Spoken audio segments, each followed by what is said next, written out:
বছর নতুন হোক বা পুরাতন, জীবন তো সেই একই পথ ধরে চলতে থাকে। তাই সেদিন অফিস যাওয়ার পথে আমি ভাবলাম আমার পুরাতন পথ ধরা একটি ভিডিও ফুটেজ নিয়ে রাখি।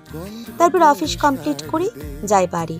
গিয়ে দেখি বাবা এনেছে কচুরি, চা, আর মা করেছে পাঁপড় ভাজা আর মুড়ি ভাজা। সেগুলো খাওয়ার পর বিকেল টাইমটা একটু ফ্রি থাকায় চলে যাই বর্দা ভাইয়ের বাড়িতে, দিব্যর সঙ্গে দেখা করব। আর গিয়ে দেখি বর্দা ভাইয়ের রিসেপশনের ভিডিওটা চালানো ছিল। ওই যে ব্ল্যাক কালারের ড্রেস পরা, সেটাই আমি। বেশ জমিয়ে মজা করেছি দাদার বিয়েতে। তারপর মা তারা চার যাও ছবি তুলে নিচ্ছিল, আর বর্ধাভাই নিয়ে আসলো রাম ঠাকুর উৎসবের একটু সিন্নি প্রসাদ। সেটা খেলাম খুব ভালোভাবে। তারপর দেখছিলাম ও ওর বাবার বিয়ের আনন্দটা নিচ্ছিল এখন নাচ করতে করতে।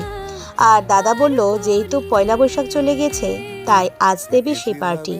তাই হলো পোলাও আর মাংস। সেগুলো জমিয়ে খেয়েছিলাম বর্দাবাই, বৌমনি, আনিস সাহেব।